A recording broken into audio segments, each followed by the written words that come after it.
Welcome back to my channel, everyone. I have an incredible guest today on With Love Mona. I have the amazing Jackie Aina, incredible makeup artist, famous YouTuber, brand founder, and activist. And I'm so excited to have you on my channel. Thank you so much for making the time. Thank you for having me. I'm so excited to be here. I feel like we've come so full circle from like the first time I met you.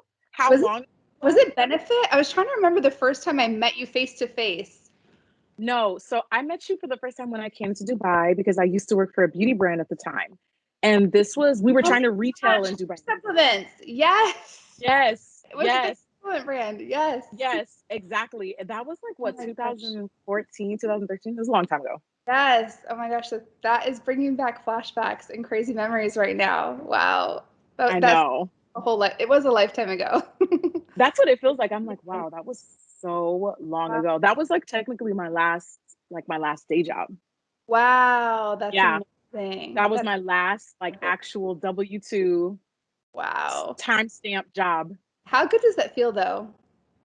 To like amazing. not have to work for anybody else and like to be completely doing your own thing, and like just how far you've come as well, because I know you've been doing YouTube since 2009, but it's been such a journey for you. And I know I've heard you talk about, it kind of took about 4 or 5 years to be able to pay your bills and everything, but you've come such a long and incredible way. And now starting your own brand too. I'm so proud of you.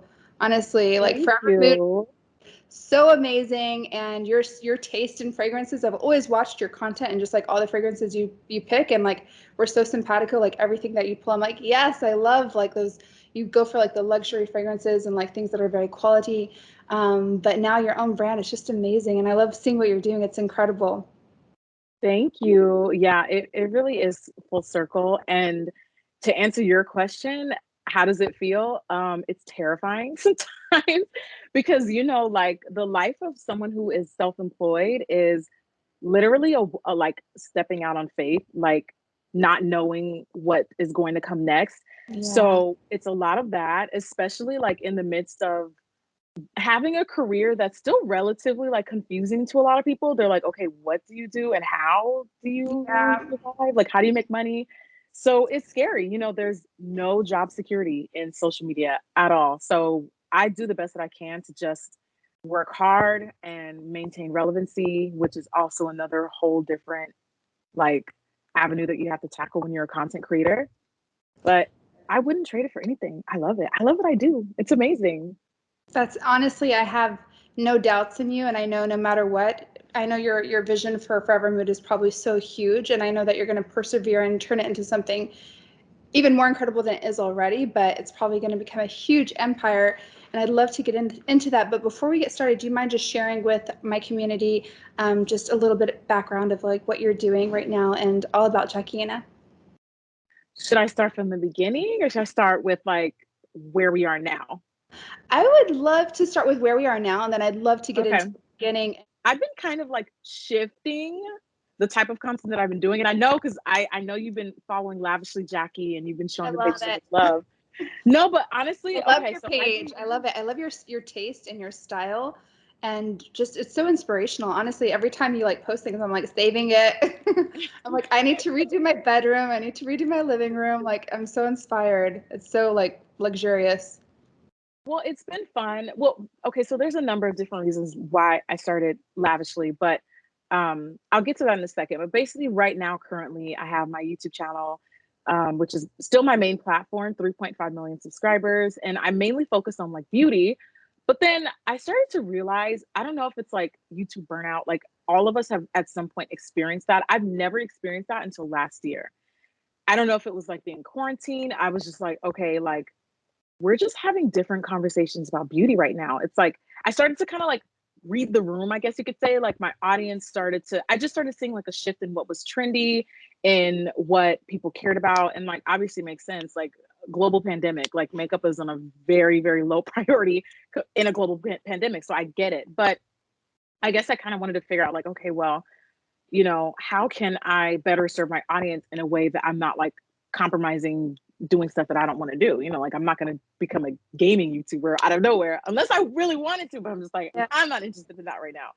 So it took some time, but I started to kind of look at like, okay, well, like other people come to me for other things. Like they love the way I decorate my house.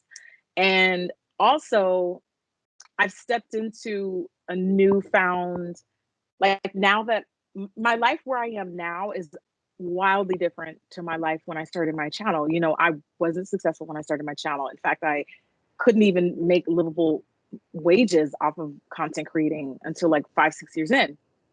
And now I've built this empire and these brands. So I'm like, well, how can I like incorporate people into that without turning off my original like diehard, the people who literally just care about makeup? How can I separate the two? So then I created Lavishly Jackie as a way to embrace being a successful Black woman, because let's be real, like I'm not sure if you're familiar with this stigma, Mona, but a lot of Black women, like when you're successful, literally when you just exist, like people will say, oh, you're not humble anymore, you're bragging, you're arrogant now, you're not relatable, you're not approachable. And it's like, well, just because I've clawed my way out of poverty, I shouldn't have to be judged for that. And so Lavishly is like embracing the newness of where I am now and the things that I like that aren't beauty related. And we talk like, you know, we talk about home decor, organizing, perfume. I love, like, it's like the whole different side of me that's not related to like makeup and fashion. And so it's been really, I've been having a ball because it was like the one thing that kind of got me out of the funk of creating content, because I was really getting bored. I was really getting bored last year. And I've never experienced that surprisingly, in the 12 years I've been on YouTube. So I was like, okay, something's not right. We need to switch it up. Yeah, I totally feel you. And I think we all kind of experienced it last year too. Like I remember there were days where I would like snap something and then delete it because I was like, oh my gosh, I don't want to snap this while there's people like losing their family members. And like no matter what I would post, I would second guess everything. Like I never experienced that before, where I just kept second guessing myself and I just didn't feel right posting anything. And then I just came to a point where I'd post nothing. And I was like, this isn't good either, because like people probably want to be inspired, or they probably want an escape from what they're going through, and they do that through people's channels like yourself and our content as well. So I think I just had to remind myself, okay, like just, you're doing this and some people are enjoying it, some people need it, you know, to lighten up their day. So I love your content. Please don't stop doing YouTube. I know you've slowed down, but do not stop, please. Well, the only reason why I've slowed down is because now that we have FORVR MOOD, like last summer, I really took a hit with my content because I was really struggling, because I was just deep, heavy in the brand and being present there. And now that things have kind of balanced out a little bit more, now I can get back to my regular flow. But what you said about like trying to be super cautious about what you post is so real. And then I just started being super candid with my audience. And I started asking them on Twitter, like, do we talk about makeup? Do we not? Do I still review products? Because I want to be incredibly mindful as an influencer, because I have influence. Just like you were saying, I wanted to be mindful, like, is this appropriate? Is this not? And people were literally like, please do not stop posting content. Like, we need a distraction. Like, we need other stuff to talk about. It's not news every single day. And that made me feel really good. It made me feel really good knowing that like people come to people like us just to like escape and stuff like that. And yeah, like it made me feel like, okay, I feel, whew, all right, I'm in tune with my audience. We're on the same page. And as long as the content is still serving people, that's important to me, you know? Yeah. And I think with your content too, it's not one thing I love about your content is it's not just about teaching people makeup. Like you truly are an activist.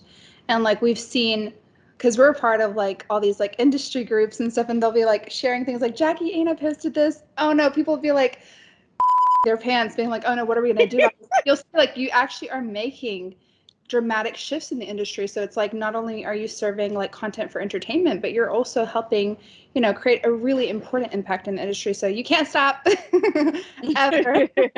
But I totally, no, I genuinely like it. I love creating content. It's definitely not going anywhere. It may shift a little bit, but nah, I'm not going anywhere. yeah, you're made for the camera, honestly. I get inspired by you. I'm like, what is Jackie doing that I should do too? Like you turn it up and make it fun, which we all need more fun. So, but I get it. Like being a brand founder too is challenging, and like wearing so many hats is so challenging. And I know that you and Dennis is supporting you a lot with FORVR, which is great. I think having like a really great partner on board who's going to be there to support you with, all the crazy things that happen is really important, and it's great that you have that. But how did you launch a brand during the pandemic? Like, I'm guessing you were working on this way in advance, because I know brands don't just come out.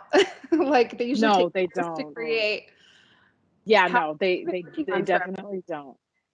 So yes, so we actually started having conversations about starting a candle brand like 2018. Wow. And so we met with a manufacturer, and actually we met with a couple manufacturers. So we met with manufacturers, and we were getting like samples of stuff, and then we were at that time also working on another brand, Oh, wink wink. So we were working on two things at the same time. oh One has not come wow. out yet. Yeah, so we were, but that one, so the candles at the time kind of got shelved because I was more focused on something else at that time. And we weren't really like getting the greatest like samples. And I just didn't have, I think, the time or dedication to be like, no, let's work on this formula a little bit more. Let's add let's add more, whatever. Like I'm sometimes I can be very like one track mind, especially when it comes to big stuff. That I'm like, no. My current baby is this, and the candles are cute, but like not right now. So we shelved it, and then we revisited the conversation a year later, end of 2019, and then the pandemic hit like 4 months late, 3 4 months later. I should say quarantine hit, because the pandemic had already been had been happening, but then we were quarantined, and then we were like, oh wow, what's this? Like, what do we do? So then it was actually my fiance Dennis, our FORVR MOOD co-founder, that was like, we can still do this. And I was like, no, we can't. Are you crazy? Like, no, we can't. Are you sure? No. And he was like, well, like we had already laid out like financially what it would take and what it would require and like who we would have to hire and da da da da. We already had good relationships with the manufacturers. So we were like, well, makeup is, like my main platform is makeup, but people also know that I really love candles. And this was already something that I wanted to do. And it felt right because people are at home. So like what better way to take people's minds off of what they're doing at the time than launching candles. So then I was like, okay, getting more open to the idea of it. So yeah, we revisited it at the beginning of the year last year, and we just kind of fast tracked it. We kind of had to, because we were like, all right, well, if we're gonna do it this year, then let's go. And so that's how we ended up launching it. We launched on my birthday, August 4th. Perfect timing, actually, because I I feel like know. last year was the time where everybody was just like into home fragrances and wanting to escape through fragrance at home. So honestly, it was the perfect timing. And by the way, your birthday's the same day as Huda's husband, Chris. Oh my God, no way. Yeah, Yeah, your we have a very popular birthday. That's also Meghan Markle's birthday and Barack Obama's birthday. I didn't know it was Meghan Markle, but I knew Obama. That's so funny. Yeah. Amazing. Yeah, well, that's so incredible. So it's been about 6 months now, right? Yeah. So now it's, which is actually weird, Mona, because crazy to be like, this brand is only 6 months old. It's Like, incredible it's how far you've come crazy. already I know it's and how many crazy, but like, launches you've had. I know. But like what we're doing, because literally I just sit here and I'm like, what the heck are we doing and how are we doing it? Like, it's amazing because what we're doing is literally what some brands like strive for years. Like, they work years to get to what we're doing, what we did in the first month. It's Wow. scary. It's terrifying. We've had our ups and downs. The brand is by no means perfect. Like, we were going through it during Christmas because our shipping was USP. I don't know if you guys were having the same thing Yeah. out there, but It, it was a tons of issues. nightmare because everybody was understaffed and Mhm. it was a lot. But we've gotten through it, and it's been really, like, if anything, it's just fun to do because I love candles. So even if nobody bought these candles, I'd be buying. I'd be using them. I love that. I love that. Honestly, I think that's the best kind of business to start. It's like where you're not even thinking about, the customers, but it's like you're trying to create something for yourself. And through that, people are going to be inspired to want it as well. Like Huda, it was so funny because when we launched lashes, we had no idea if it was going to turn into anything big or not. Like we were like, okay, we're just taking a gamble. And to be honest, it was my sister Ali who invested in the first batch. And we're like, Mhm. Huda, what happens if these don't sell? She's like, I'll just wear them. I'll wear all these lashes. And we're like, okay, Period. wear them for the rest of your life, but okay. But I love that. That's amazing. Where did you get the inspiration for the name? I love the name. So I have like a working notepad on my phone of like whenever I think of a catchy name, I just write it down. So that's kind of something that I had been doing ever since we had started talking about starting the brand.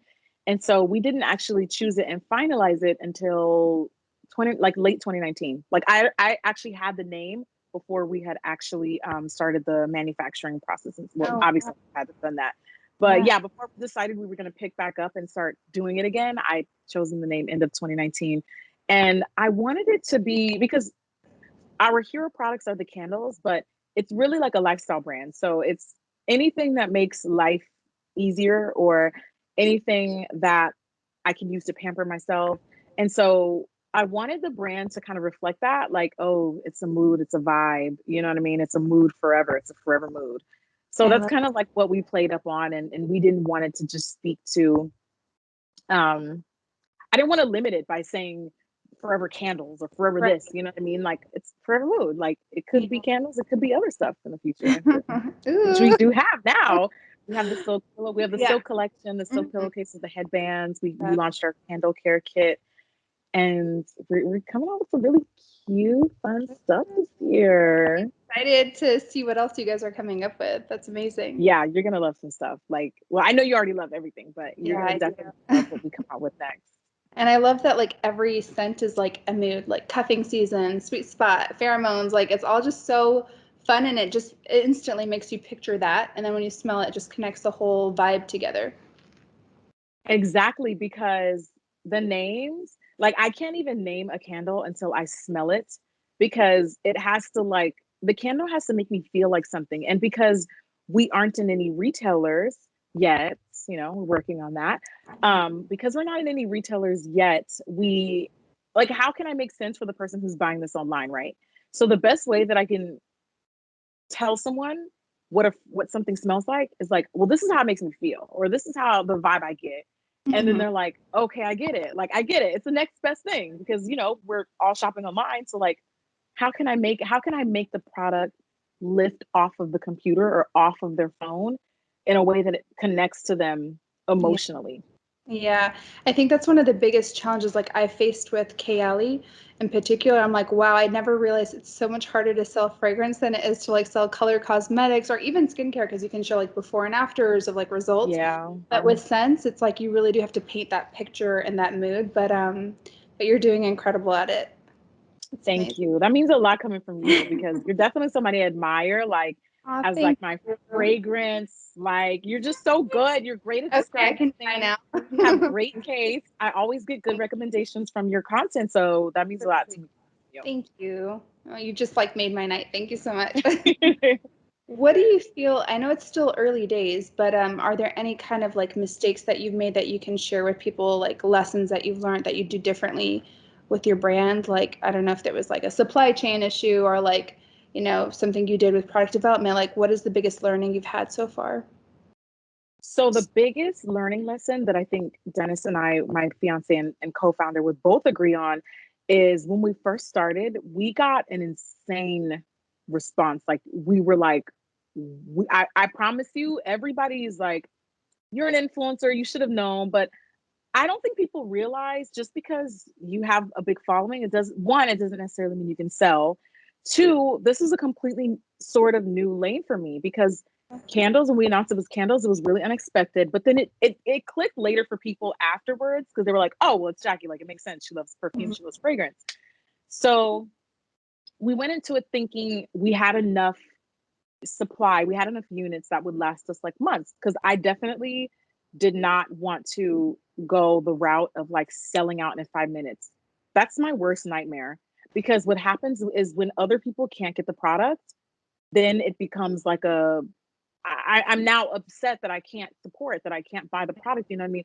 And we weren't even like staffed to handle like selling out that quick. So It's a we've problem to been have. huh? It's a good problem to have. It is a good problem In to a have, but like if you handle it correctly, right?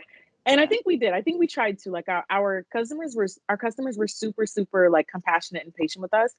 But I'm telling you, Mona, like the first day that we launched and we sold out the first hour, and I was really excited, but like, oh God, like I was concerned. And then the second, because we did like a pre-launch and then we did like a fully launched again like 2 weeks later, and then the same thing happened.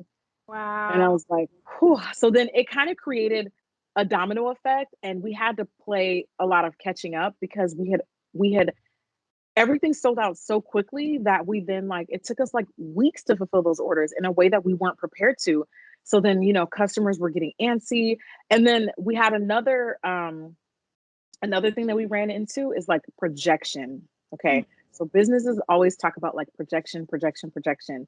So because the first launch did so unexpectedly incredible, we over projected for the next launch and we ordered a bit too much, but it's okay because like we still have all of like the candles don't have to be poured. Like we still keep Yeah. them stored in a way where they're not being like expired or anything like that.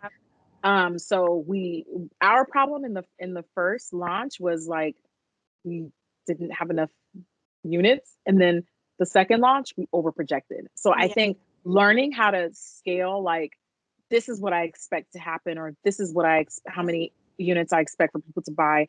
I guess like maintaining some like normalcy with it throughout the year and throughout the different collections.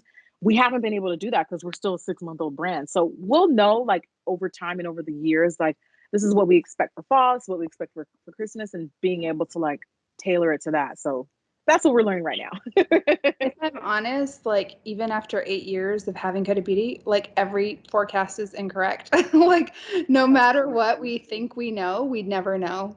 Like we're always either under or over. It's just it's like a battle. So don't feel bad. It's like it's a constant struggle. I think for every single brand, even like the bigger brands and the conglomerates, like everybody's having the stock issue. So don't worry. I mean, I hope I made you feel better, but at least with candles, like For things don't go sure. bad, like you said. Like I think even the longer they sit, the better they smell, from what I've heard. So, Oh, yeah. wow.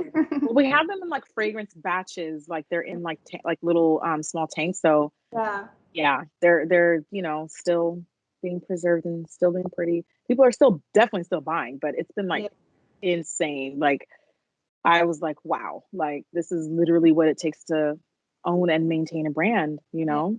Yeah. What is your goal with FORVR MOOD? So I have very big goals for forever as far as like even like retail goals. I definitely want us to continue to expand in the lifestyle category, maybe even more home stuff. I would love to do more home stuff. Wink, wink. I would So love for you to do some home stuff. I want your home stuff. I would, because I feel like my style and my taste in home decor is I feel like there's definitely a little bit of a white space there for someone who doesn't necessarily like stuff that's too traditional, but doesn't also like stuff that's too modern, Hmm. but doesn't like stuff that's too glam, like something that combines all of those things all in one. Yeah. So I would definitely love to do some stuff with home decor for sure. Oh, are you working on something? Or can you not say? We're definitely like, because we're always forward thinking and we're always looking at what Yeah. the next year looks like, what the next 6 months Yeah. looks like, what the next 3 years looks like. So it's definitely come up in conversations. I would Amazing. love nothing more to really expand forever and like do more than just like lifestyle stuff for sure. That's so exciting. And I think it's perfect timing too, because I think now, like post COVID, I think even if things go back to normal, like we're all going to be spending more time at home, and we realize how much you should invest in your home. I It's your agree. space, it's your environment. So that's incredible. You're always like on the trend even before it even happens. So it's fantastic. I'm I pumped. try. I try. That's amazing. I would love to dive into some more serious topics. I love the fact that you are such an activist and everything that you've done for just making a change in the beauty industry and every industry, but especially the beauty industry. If you don't mind just sharing with everyone, like why you're so passionate about it, like did you go through things where you felt like unincluded? I know you mentioned before, like going to department stores and people trying to convince you to buy lipstick colors that you didn't really want and things like that. But if you don't mind just sharing, where the passion's coming from. So I feel, one, I never want to discredit the work of people that I look up to that I consider actual activists. I feel like I don't really feel like the work that I do is activism. I feel like it's more like my experience is just very typical and average of like most Black women living in America, especially as an African woman living in America, because I have one parent that's an immigrant, and my mom is from here. So I have like a double, like a double whammy of different things that a lot of us just have in common and a lot of us have experienced. And so I used my content as a way to like vent about those things because I have the gift of gab, and I would just like rant and just talk about my experiences, and much of those things had a lot to do with why I started my channel in the first place. So it literally came naturally. Like it doesn't even really feel like I'm doing anything differently than like anybody else. I just do it on a platform, and it's something that I'll always do because it's literally the reason why my content exists today. Like it's just the bread and butter. It's important to me. And overall, like I just want people who watch my content to feel like they are heard. You know what I mean? Like I want every single Black woman to not feel like they've ever been othered or they've ever been excluded, or, when you come to my platform, you're a part of the family. Like, you are beautiful. You can wear those products or those colors or those shades that they say don't look good on dark skin. That's Yeah. always important to me. Well, it's funny because like I'm not a Black woman, but I follow your content, and like every time I watch it, I feel empowered because I'm like, yes, like everybody should be wearing what they feel proud, like whatever makes them feel good. And like even just as like an Arab American, I mean, obviously now I live in Dubai, but growing up, I always felt kind of like, an other, Mm-hmm. like somebody who didn't really fit in so much. So just watching your content makes me feel very empowered, and it reminds me that, every single person should feel their best in their own skin. And it also reminds me to make people feel more included. Like sometimes it just reminds me to be more sensitive because you don't Yeah. always think of things if it's not brought to your attention. And I think you've done a great job with that. And even I think it was last year with that whole, pull up or shut up. When you brought that up, we had to, as a company, kind of look at ourselves and see, how many Black employees do we have in the company and how many other non-white, non-Arab, non-Asian, like we're just trying to see what are the different demographics we have in our company. And it forced us to take a look and just to acknowledge, like, what can we do to do better. We were happy that, compared to a lot of other companies, we're quite diverse, but we could still do better, of course. What do you advise to people out there or brands out there to be more inclusive and to just take diversity to the next level? Like, do you have any advice to people? I mean, yeah, I feel like so there's two different ways you can look at it. One, in your case, you guys are the company is based out of the UAE, right? Yeah. So I'm sure you probably have different challenges. Like I'm sure there's probably not that many Black people. Like at least I don't remember when I visited. I don't remember seeing that many Black people at all. So I Yeah. can kind of understand a company that's based in a different country where they're kind of limited. I can understand that versus you have companies that are good old in Los Angeles. And it's like you strategically go out of your way to weed out like non-white people because you want to create a particular company culture. That's something that you're forcing on your own because that's just what you want. So I think the two things are very different. And I think that when you can hire Black or when you can hire a person of color, you should. Like if they meet the qualifications, you can't just count them out or even worse, say that they shouldn't make as much money just because they're Black, because that definitely does happen too. There are pay inequalities, and when and where you can, you should hire Black because why wouldn't you? But I've literally seen people, and I'll even go as far as to say, don't just hire Black, but make the work environment safe for them. Like my best friend tells me different stories because she still works in corporate jobs where she literally cannot wear her natural hair because it's not Wow. professional. And she works HR. So if you're telling the HR that their hair is not professional, I mean, that's awkward. So making sure that if they feel othered or, if they're in meetings and they're trying to present their own ideas, you're not silencing them or telling them they don't know any better, you know? So I just think when and where you can, you should hire Black, because why wouldn't you, you know? And that's why I said where you can. If you can't, I totally get it. No one's, you know, forcing it, but like literally there are so many companies, Mona, who literally just push diversity out of their company because it's strategic and it doesn't represent their values. And like, all right, well, if that's what you want, then, you know, don't be surprised when the people that you're trying to market to aren't supporting you. Absolutely. No, I mean, honestly, I think it was quite an intense period during that whole time.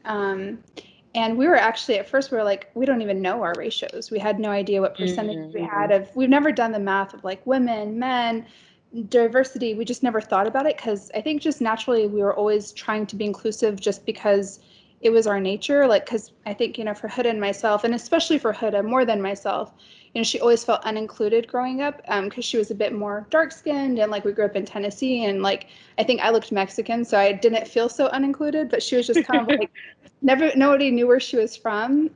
So for her, it was always like really important to hire people who are different. And also you just get so much more like variety and like culture. Like you just get so much better results when you hire different people because everybody has like a different perspective and they're bringing more to the table. And the cool thing here in Dubai as well is like most people come with their culture. They're not like Americanized or whatever. So it's just like they add so much value.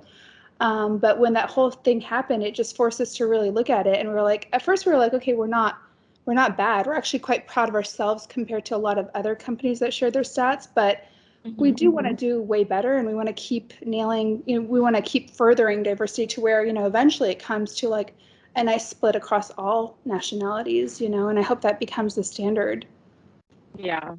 Yeah. And I hope it does. I definitely hope it does, especially as, you know, the next wave of like college graduates go on and the next wave of like social media entrepreneurs go on. And we just continue to have more talent to choose from, you know? Yeah, absolutely.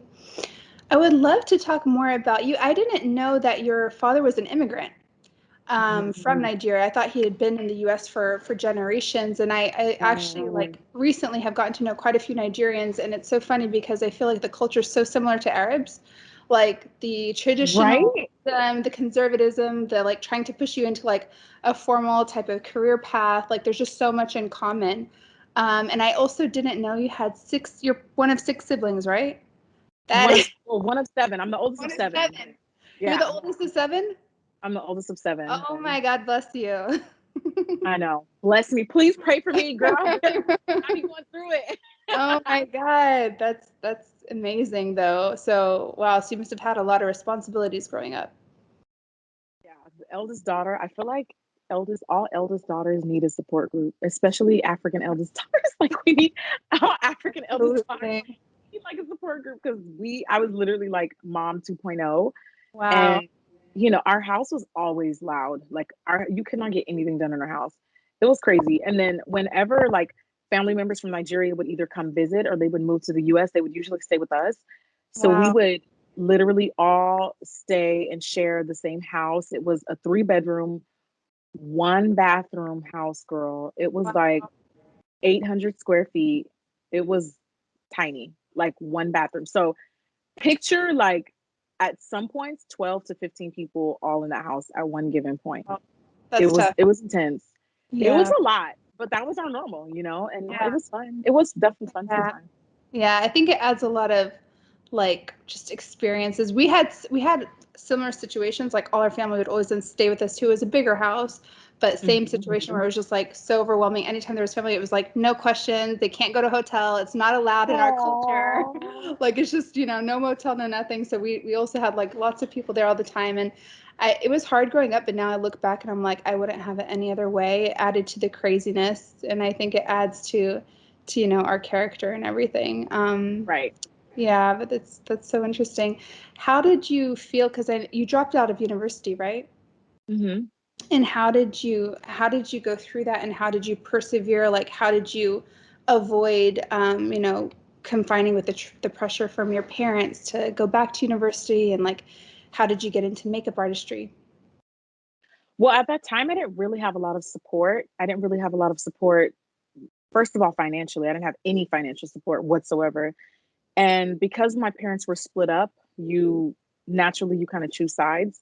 So I only had a real relationship with one parent at the time. So I didn't really, it was actually kind of the opposite. Like I didn't have as much pressure on me because I was getting, like, I wasn't being inundated with the same type of like, you need to stay in school, because I wasn't talking to that parent at the time. So I kind of had those years to really like just do what I needed to do without outside influence, without someone convincing me not to do it. And I really kind of needed that at the time. It was like my first taste of being like fully independent. Also, it's like a complete blessing in disguise. Kind of, yeah, because it was like for the first time, I was doing stuff that I wanted to do without being like jaded from other people. I was literally on my own in a good way and in a bad way, because I could have used the support, but my parents splitting up and they weren't speaking. I wasn't speaking. It was a lot. It was like my family was split in half. And so in that time frame, I kind of like had a chance to like block out the noise, I guess, in a way. So I definitely feel like it needed to happen, because I don't even think I'd be doing what I'm doing today if that didn't happen. Wow. Do you feel like it made you channel your creativity towards makeup artistry? Absolutely. Absolutely. Because that was the time that I really got to just like kind of hone in and focus.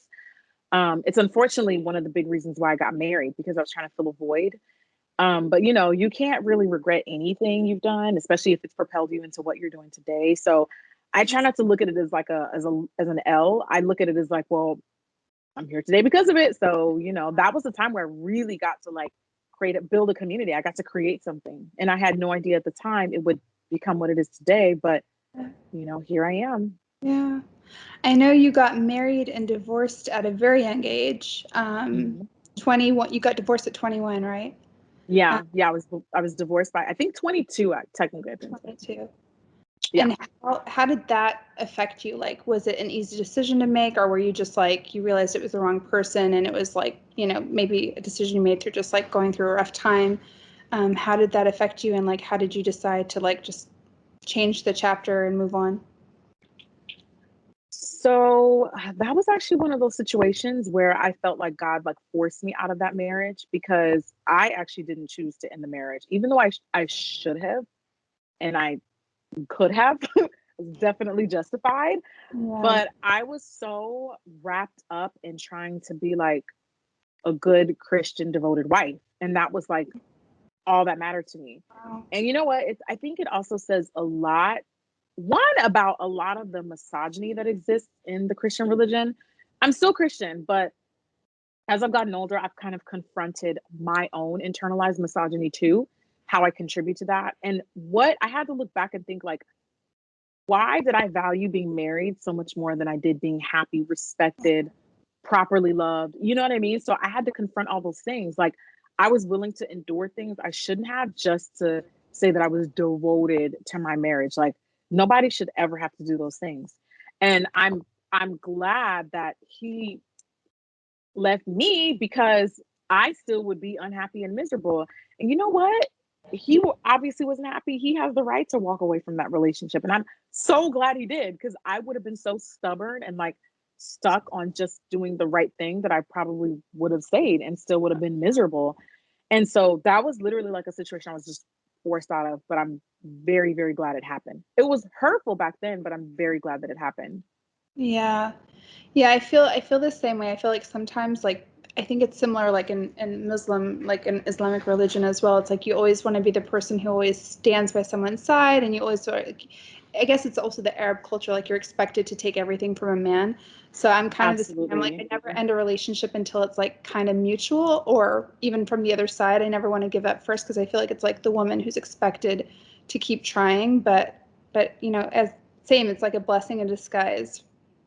Absolutely. And that definitely exists in African cultures too. So it's like two completely different things woven into each other, that you're, as a woman, and as a young woman, you're battling at the same time. And when you're 20, 21, you don't know how to channel your intuition. Like, I knew I was hearing God's voice telling me to do things and not to do things, but like, I don't think I realized that that was God. So it's Mm. just a lot. And I think that's why I now know this, but that's why people tell you not to get married when you're so young, because you literally just are not as smart and experienced as you think you are. Like you're just not. Like you're Yeah. just not at all. And your brain is still developing. You're still developing. You're still getting to know yourself. And I wish that, you know, if I could change anything, I wish I would have like not taken relationships as serious as I was at that age.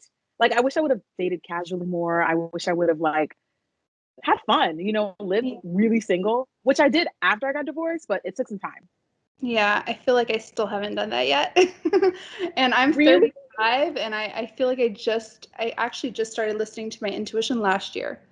Like, Mhm. so I think, you know, a lot of us don't really tune in until we realize like, you know, you just got to keep your emotions in check and like feel your feelings more. And I think we're always told to like not be so sensitive and like not take everything so seriously, but it's like if you don't do that, you're going to tune out of your intuition. So yeah, I think I've Exactly. just learned how to do that. So don't feel bad at not doing that at 20. I mean, I just started.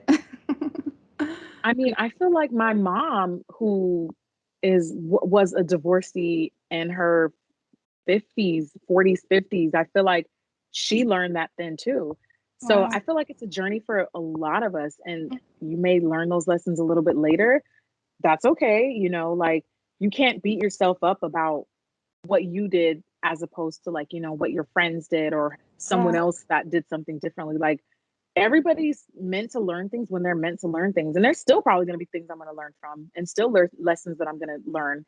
And that's okay. I'll be ready to embrace them. I love that.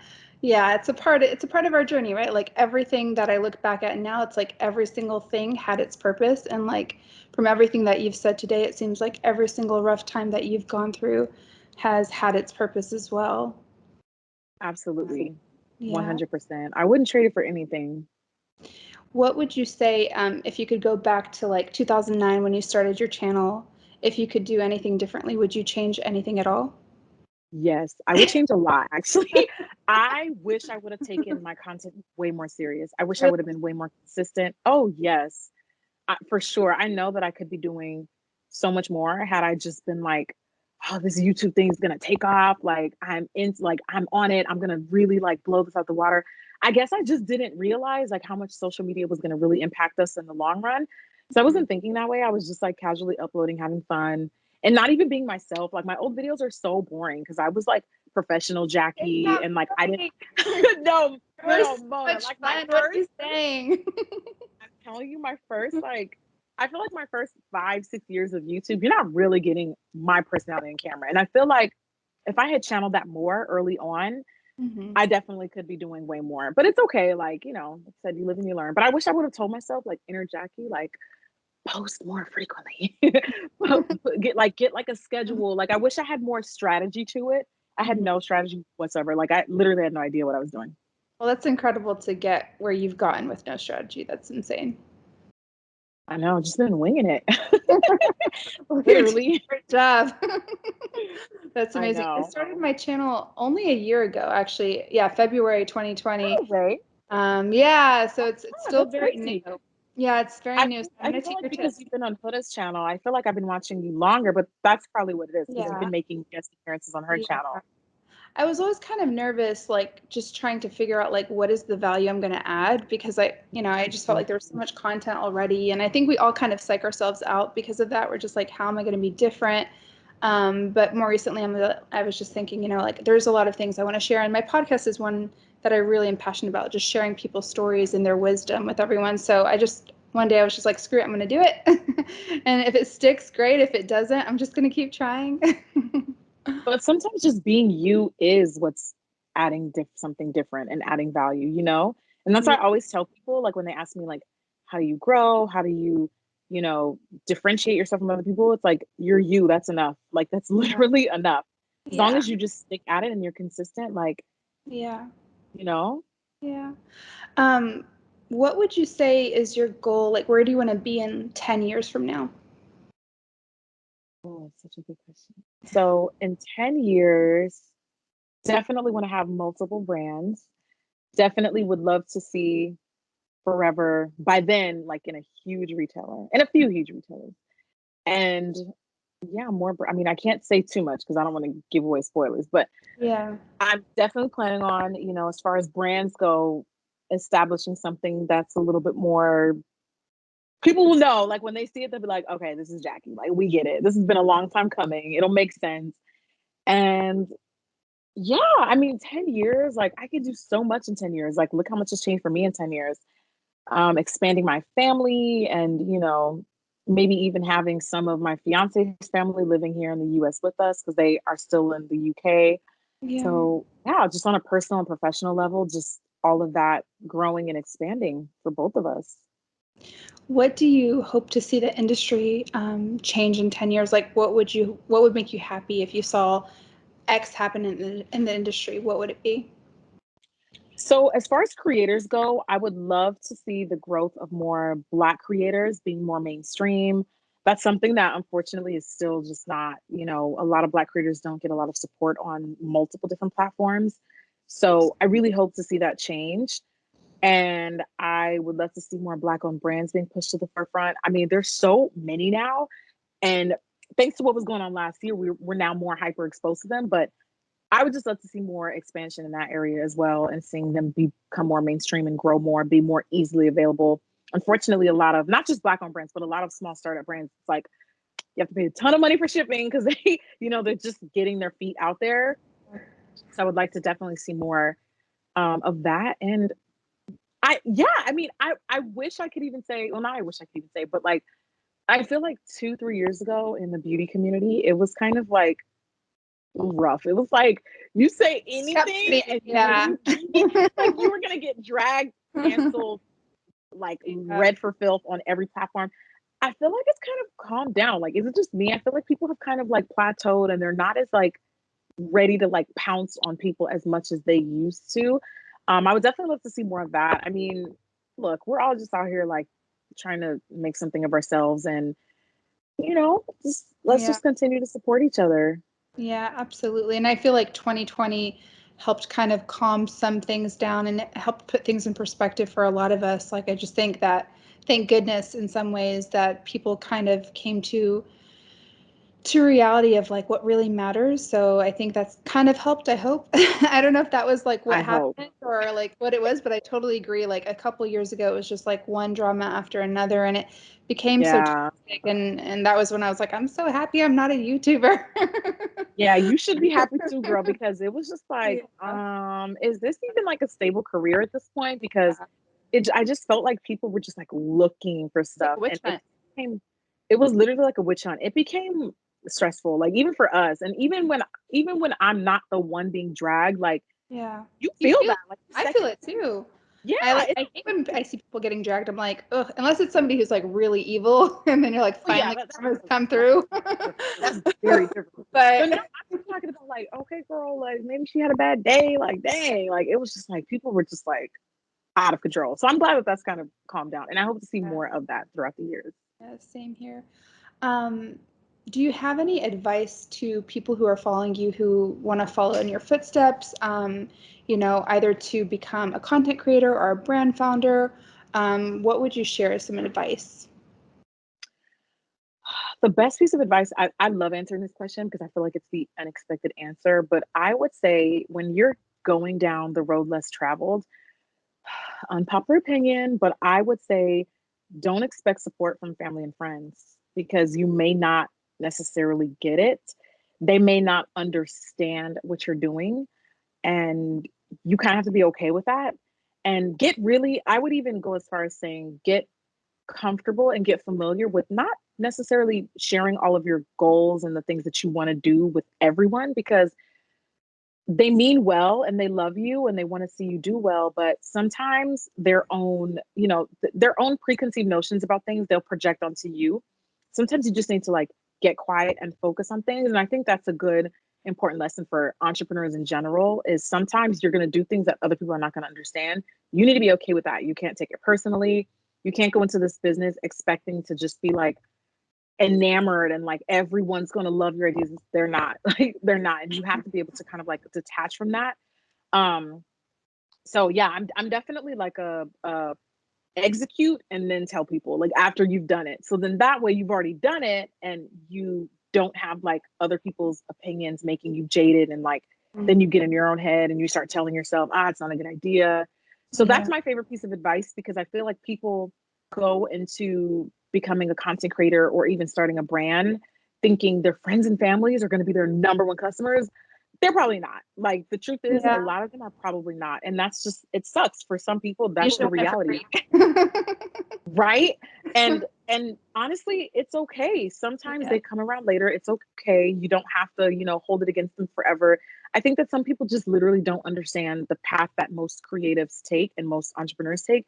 And that's okay. And just like being at peace with that, and not cut them some slack. Like, don't judge them too harshly, because they genuinely, a lot of times, not always, but a lot of times, they really do mean well, and they want to see you do well. So they're trying to give you advice from a place of like, I just want to see you do well. And but that doesn't necessarily mean they know everything. And that's such great advice, because I feel like, when I first started venturing into like self-employment and entrepreneurship, it's like I expected everyone to support me the way I would support everybody else. But some people just don't know how hard it is. Like, if they think it's easy, and then they come to you and expect you to give them everything for free, and then you kind of get resentful. Oh God, that's the worst. That's the worst. Like, they just don't know how hard it is until they're in your shoes. So that's really great advice, and I've never heard that advice before. Yeah, I always tell people, like, okay, the reality is, like, not everybody's going to understand what you're doing. And that's why I admire you and your family so much, because y'all have been doing this for like way before having an influencer brand was like a thing. Like, you guys really have like sort of paved the way and like done a lot of the grunt work. Now it's like everybody has a brand now. It's so much more. It's not easier per se, but I feel like there's more access to things, and it's almost a little bit more attainable versus, when you guys started, it was just completely uncharted, sort of still uncharted territory. It was more like, I mean, I don't know if you would agree, but I feel like it was more about like who you knew back then. Yeah. Right. And totally. it's still kind of now. Yeah. It's so like shrouded in secrecy, like, where do you get this made, or who does your packaging or whatever. Like, it's crazy. Absolutely. I remember when we first approached our lash manufacturers, we had to beg them to work with us, because they're like, who are you? You're a blogger? Like, what are you doing? You think you're going to sell numbers that we can commit to? They're like, they didn't want to give us the time of day. And same with Sephora. Like, we literally had to beg them for over a year to take us on board. Like, it took a long time. But we kept going. And to be honest, like, kind of like you, to be honest, we're winging it. We're still winging it. Yeah. Like, we don't know what we're doing half the time, but we try to make it work, and we pivot along the way, and yeah, we just keep following our intuition. So yeah, thank goodness Huda follows hers. I'm starting to follow mine now, thank God. But yeah, we're really big on that. Yeah. Yeah. Thank you. Well, thank you so much for being on my channel, darling. I loved having you on, and I could talk to you forever. I just like see my team here. It's like 10:15 in Dubai PM, but it was so good having you. If you don't mind, before we end, I always love to share like a mantra or a quote, like what would your favorite quote that you'd like to share, if you don't mind. Well, my favorite Bible verse is, I can do all things through Christ who strengthens me. And it's, I think, just a literal testimony to like why I'm here, why I'm doing what I'm doing. And for non-Bible believers, I'll say, I don't know, I guess the same quote applies. You can just take Christ out of it. I choose not to, because I'm Christian. But that to me is just like so empowering. I can literally do anything I put my mind to, basically. And yeah, and that's what I like sharing on Lavishly as well. Like, what you think and what you say has more power than you think it does. So don't be getting in your head saying negative things. Like, it matters. What you say and what you receive matters tremendously. 100%. I completely agree with you. And I'm also a very spiritual person. So like, I completely agree with you. I think that whenever you channel things through whatever your spiritual beliefs are, but going through that higher power, God, Christ, whatever you believe in, like, it just makes such a huge difference. Like, every hard time I've ever gone through in my life, and even my good times, it's like whenever I use my love for God, it just gets me through it 1,000 times stronger. So I love that. I can't do it on my own. I can't do it. I know. I'm like, every time I forget to pray, I'm like ready to die. I'm like, I need that. Sometimes you just need to refocus, recenter yourself. Yeah, completely. Well, thank you so much for being on. It was so nice Thank having you, and you. thank you for everything that you do. Honestly, Jackie, you're such an inspiration to all of us, and really, your content is so important. Please never slow down. Keep up what you're doing. You really have made a huge impact in my life already, so I can't imagine everybody else's lives that you're impacting. So please keep it up. We love you so much. Thank you. I really enjoyed chatting with you, and you know you have my support. Oh, You guys have done such an incredible job. And I say you guys, I mean you and your sister, the entire brand. I'm continuing to stand, girl. And I really also appreciate, and I know I've said this to you before, but I really appreciate that you've embraced creators like me who, may have sometimes at points been critical of the brand, and just being super open to that. Like, we need more of that. And yeah. coming from me, like, I really do appreciate that. Like, I Thank think, you. it's so easy to just like dismiss and write people off and be like, oh, your opinion doesn't matter, who cares? You know what I mean? But you guys have always been like super receptive to the feedback I've given, I and I've love been I love appreciative of your that. feedback. It's very valuable, and honestly, you know, whether we don't fully understand it or not, like we always want to take feedback and understand where you're coming from. So please keep sharing. Like the more feedback, the better. And you guys are killing it. So Thank you're you. obviously doing something right. So I'll be here. I'll still be here standing, girl. And just Thank thank you. you for being Same you. here. Like, keep making amazing content. I love you. I think you're so sweet. And I just genuinely like love seeing you blossom. So Thank you so you much. can't you Thank can't you, quit Jackie. YouTube either. You're committed. You're in there now. I love you so much. Thank you for everything. Thank you for Thank having you. me. It was so good to chat with you. Thank you so much, honey. I love you. Bye. Love you too. Thank you so much. Thank you. Bye, darling.